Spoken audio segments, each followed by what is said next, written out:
ഇന്ത്യയുടെ ഭാഗത്തു നിന്നും പാകിസ്ഥാന് നേരെ ഭാവിയിൽ എന്തെങ്കിലും സൈനിക നീക്കമുണ്ടായാൽ മറുപടി അതിർത്തിയിൽ മാത്രം ഒതുങ്ങില്ലെന്ന് പാകിസ്ഥാൻ പ്രതിരോധ മന്ത്രിയുടെ ഭീഷണി. ഇന്ത്യ ഒരു വ്യാജ ഓപ്പറേഷന് പദ്ധതിയിടുന്നതായി സൂചന ലഭിച്ചിട്ടുണ്ടെന്നും അത്തരം നീക്കമുണ്ടായാൽ കൊൽക്കത്ത ഉൾപ്പെടെയുള്ള വിദൂര നഗരങ്ങളിൽ വരെ കടന്നുകയറി പാകിസ്ഥാൻ തിരിച്ചടിക്കുമെന്ന് പ്രതിരോധ മന്ത്രി ഖ്വാജ ആസിഫ് പറയുകയുണ്ടായി. സിയാൽകോട്ടിൽ മാധ്യമപ്രവർത്തകരോട് സംസാരിക്കവെയാണ് ഖ്വാജ ആസിഫിന്റെ ഭീഷണി. ഇന്ത്യ തടവിലുള്ള പാകിസ്ഥാൻ പൗരന്മാരെയോ അല്ലെങ്കിൽ സ്വന്തം പൗരന്മാരെ തന്നെ ഉപയോഗിച്ച് മൃതദേഹങ്ങൾ സൃഷ്ടിച്ച് ഭീകരാക്രമണമാണ് എന്ന് വരുത്തി തീർക്കാൻ ശ്രമിച്ചേക്കുമെന്നാണ് പാകിസ്ഥാൻ പ്രതിരോധ മന്ത്രി ആരോപിക്കുന്നത്. എന്നാൽ ആരോപണങ്ങൾക്ക് തെളിവ് നൽകാൻ ആസിഫ് തയ്യാറായില്ല. യുദ്ധമുണ്ടായാൽ അത് കേവലം 200 മുതൽ 250 കിലോമീറ്റർ ചുറ്റളവിൽ പരിമിതപ്പെടുത്തില്ല. ഇന്ത്യൻ മണ്ണിൽ കയറി വീടുകൾക്കുള്ളിൽ വരെ പ്രഹരമേൽപ്പിക്കുമെന്ന് ആസിഫ് ഭീഷണി മുഴക്കി. പശ്ചിമേഷ്യൻ യുദ്ധത്തിന്റെ മറവിൽ പാകിസ്ഥാൻ ഏതെങ്കിലും തരത്തിലുള്ള സാഹസത്തിന് മുതിർന്നാൽ ഇന്ത്യയുടെ പ്രതികരണം അഭൂതപൂർവമായിരിക്കുമെന്ന് ഇന്ത്യൻ പ്രതിരോധ മന്ത്രി രാജ്നാഥ് സിംഗ് കഴിഞ്ഞ ദിവസം മുന്നറിയിപ്പ് നൽകിയിരുന്നു.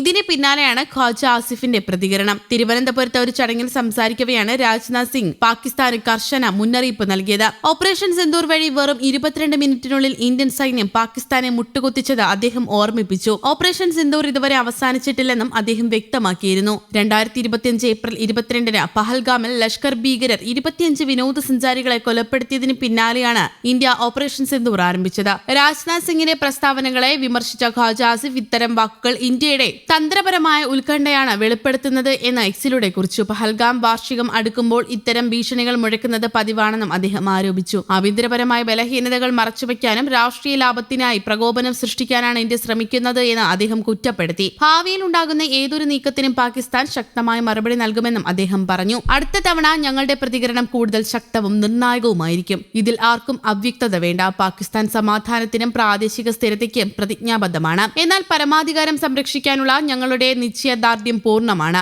തയ്യാറെടുപ്പുകൾ പൂർത്തിയായി കഴിഞ്ഞു. ഞങ്ങളുടെ പ്രതികരണം വേഗതയേറിയതും കൃത്യവും അളവിലുള്ളതുമായിരിക്കും എന്നും ആസിഫ് പറഞ്ഞു. പഹൽഗാം ആക്രമണത്തിന് പിന്നാലെ ഇരു ആണവായുധ രാജ്യങ്ങളും തമ്മിൽ 4 ദിവസത്തോളം നീണ്ടുനിന്ന സൈനിക ഏറ്റുമുട്ടൽ നടന്നിരുന്നു. പാകിസ്ഥാനിലെ 9ഓളം ഭീകര ക്യാമ്പുകൾ ഇന്ത്യ തകർക്കുകയും പ്രധാന സൈനിക താവളങ്ങളിൽ ആക്രമണം നടത്തുകയും ചെയ്തിരുന്നു. ഇവയിൽ ചില കേന്ദ്രങ്ങളുടെ അറ്റകുറ്റപ്പണികൾ ഇപ്പോഴും നടക്കുകയാണ്. 2025 മെയ് 10-ന് പാകിസ്ഥാൻ വെടിനിർത്തൽ ആവശ്യപ്പെട്ടതോടെയാണ് അന്നത്തെ ഏറ്റുമുട്ടൽ അവസാനിച്ചത്. ഇതിനുശേഷം നയതന്ത്ര ബന്ധങ്ങൾ തരം താഴ്ത്താനും കരാറുകൾ റദ്ദാക്കാനും ഇരു രാജ്യങ്ങളും നടപടികൾ സ്വീകരിച്ചിരുന്നു. അതിർത്തിയിൽ ഇപ്പോഴും കടുത്ത ജാഗ്രത തുടരുകയാണ്. അതേസമയം സാമ്പത്തിക പ്രതിസന്ധിയും വിലക്കയറ്റവും രൂക്ഷമായി തുടരുന്നതിനിടെ പാകിസ്ഥാന് തിരിച്ചടിയായി UAE വായ്പാ തിരിച്ചടവ്. വായ്പ നൽകിയ തുക തിരികെ വേണമെന്ന UAEയുടെ ആവശ്യത്തിന് പിന്നാലെ ഏകദേശം $3.5 ബില്യൺ കടമാണ് പാകിസ്ഥാൻ തിരിച്ചടയ്ക്കാൻ ഒരുങ്ങുന്നത്. ഈ മാസം അവസാനത്തോടെ തുക തിരിച്ചടയ്ക്കുമെന്ന് പാക് മാധ്യമങ്ങൾ റിപ്പോർട്ട് ചെയ്യുന്നു. രാജ്യത്തിന്റെ അന്തസ്സ് ഉയർത്തിപ്പിടിച്ചുകൊണ്ടുള്ള നടപടി എന്നാണ് വായ്പാ തിരിച്ചടവിനെ പാക് മാധ്യമങ്ങൾ വിശേഷിപ്പിച്ചിരിക്കുന്നത്. രാജ്യത്തിന്റെ വിദേശ നാണ്യ കരുതൽ ശേഖരത്തിൽ വലിയ ആഘാതം നേരിടുമ്പോഴും വായ്പാ തിരിച്ചടവുമായി മുന്നോട്ടു പോവും. സാമ്പത്തിക പരിഗണനകൾക്കായി ദേശീയ അന്തസ്സിൽ വിട്ടുവീഴ്ച ചെയ്യാൻ കഴിയില്ലെന്നും അധികൃതർ പറയുന്നു.